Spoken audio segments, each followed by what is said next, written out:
Se eu tive uma visão do fantasma da minha avó, na tua opinião, não é minha avó. Não. É Pra um onde demônio que se manifestou. Para onde vamos depois da morte? Graça e paz, amados irmãos. Quero começar este momento especial trazendo um versículo poderoso da palavra de Deus.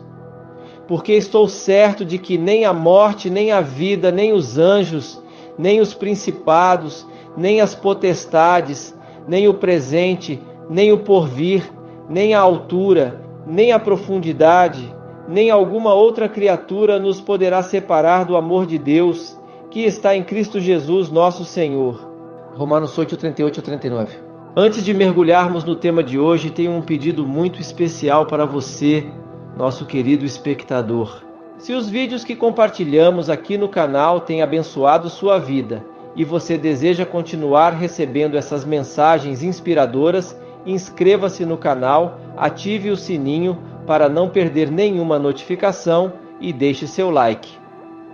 Sua interação é essencial para que possamos continuar espalhando a palavra de Deus com mais força e alcançar mais vidas. Nos comentários fixados você encontrará também o link para o nosso grupo de oração, onde estou ansioso para ler sua participação. Sua presença e envolvimento são fundamentais para continuarmos trazendo mensagens edificantes e de qualidade para você e toda a sua família. Sem mais delongas, vamos ao tema de hoje. Para onde vamos depois da morte? Reflexões com Lamartine Pozella. Prepare-se para receber uma palavra transformadora. Quando você tem um espírito ligado a Deus, não significa que você está eximido de emoções, é que ele toma o controle. Não é compartimentalizado. Agora isso aqui é o espírito, isso aqui é a alma. Não, é tudo junto. Tá. Só que a capacidade de você crer, a Bíblia diz, as coisas espirituais não se discernem fisicamente, mas só espiritualmente. Então a fé é uma capacitação, uma habilidade do espírito. Se você não nascer de novo, como Jesus diz, você não pode ver o reino de Deus. Você tem que passar por um processo de transformação em que você invoca Deus para entrar na tua vida e Ele então faz você nascer de novo. E aí o teu espírito é como se você tivesse acordado, entendeu? De um sono, e ele passa a olhar para as coisas e discernir o que ele nunca discerniu. Por isso que você tem pessoas que sabem tudo da Bíblia, mas não creem em Deus. Existem pessoas... Dá para um ateu ler a Bíblia, entender aquilo ali, pegar, sacar o que está rolando ali, sacar, por exemplo, inclusive entender a personalidade de Jesus e ainda assim não continuar sendo um ateu. É perfeitamente possível. O Pondé, por exemplo, você já recebeu o Pondé? Já. Eu gosto muito dele. do Pondé. Gosto muito. É um dos caras mais brilhantes que eu entendo. Salve, Pondé. Vem aí de novo, cara. Ele é uma pessoa inteligentíssima. Ele, por ter um background judeu, né? Ele um dia falou uma coisa que virou fã dele. Ele falou, ó, qualquer pessoa que diga que a Bíblia não é um baita de um livro, é um burro. É porque ele fala bem claramente mesmo. Entendeu? Só que ele não teve uma experiência com Deus. Eu oro por ele, eu falo, Senhor, um camarada desse, brilhante desse jeito, ele precisa ter uma experiência contigo. A experiência que não é só entender, é experimentar. Eu experimentei Jesus. Eu experimento Jesus na minha vida. Todo dia.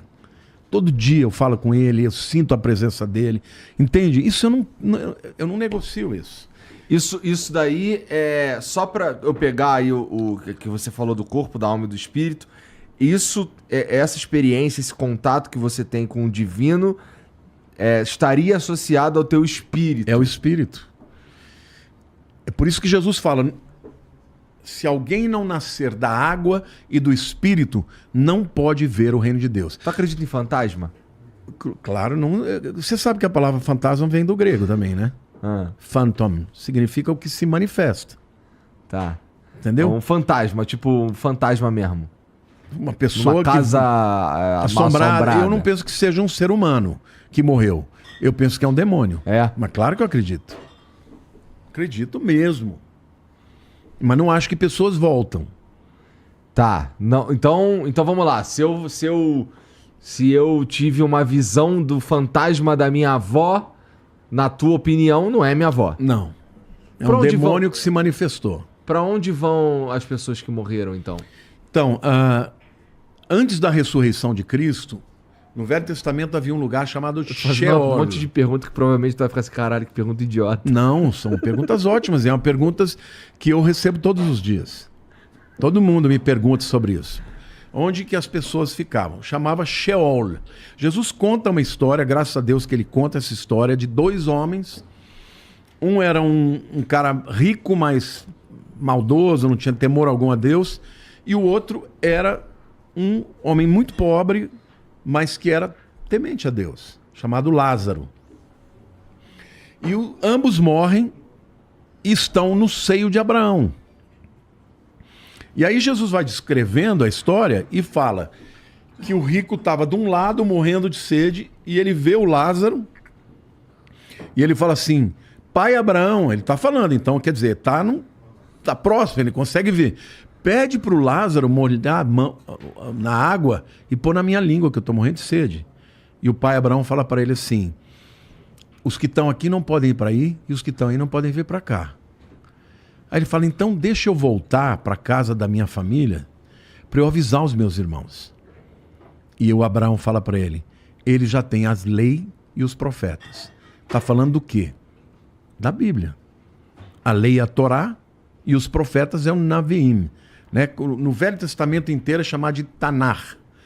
Tanar é de Torá, depois Nabiim, que são os profetas, e o Ketubim, que são os escritos. Tal. Então, isso o judeu chama, o Velho Testamento, que é a Bíblia deles, de Tanar. E Jesus falou, eles têm a lei e os profetas. A ele ouvir. Ou seja, o que a gente tira como inferência isso? Que Deus não vai deixar ninguém voltar.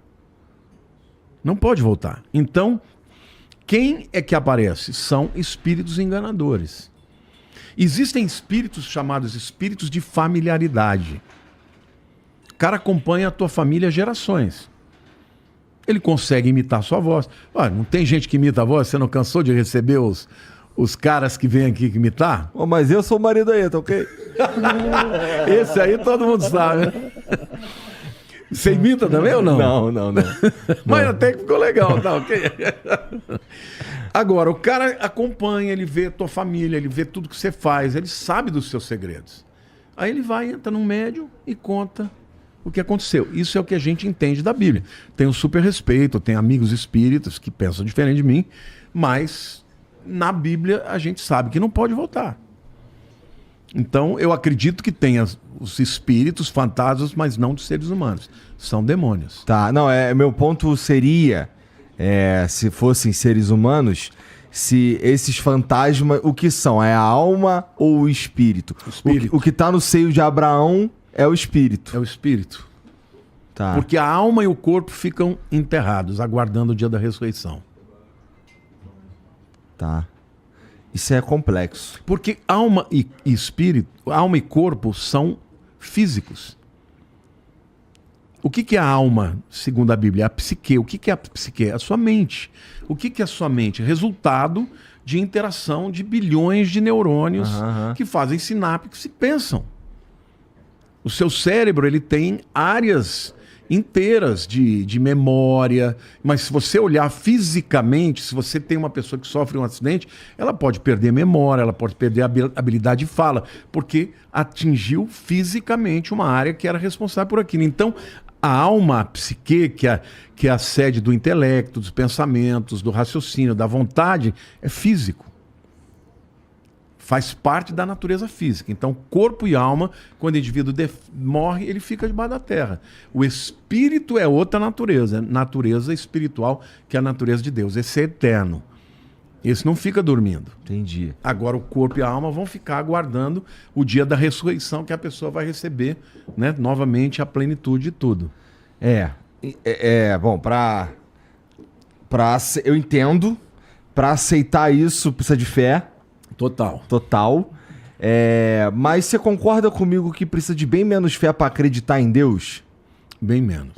Sou o profeta Pastor Marconi Silva e gostaria de lembrar você de dar uma olhada nos comentários fixados.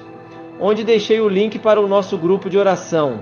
Esse espaço foi criado especialmente para que você participe das nossas campanhas de fé e compartilhe seus testemunhos de milagres com outros irmãos e irmãs. É uma oportunidade para que você e sua família se fortaleçam espiritualmente, unidos na oração e em busca da presença de Deus. A palavra de Deus nos diz em Mateus 18:20: pois onde 2 ou 3 estiverem reunidos em meu nome, ali estou no meio deles.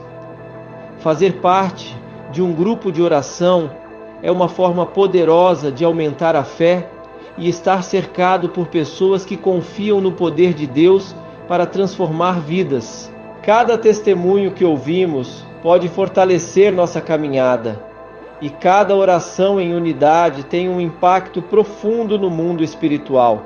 Mantenha-se conectado e firme na sua jornada de fé. Continue buscando a presença de Deus e fortalecendo sua vida espiritual através da oração. Nos vemos no próximo vídeo. Que a graça e a paz do Senhor estejam sempre com você e sua família, trazendo bênçãos e proteção abundantes.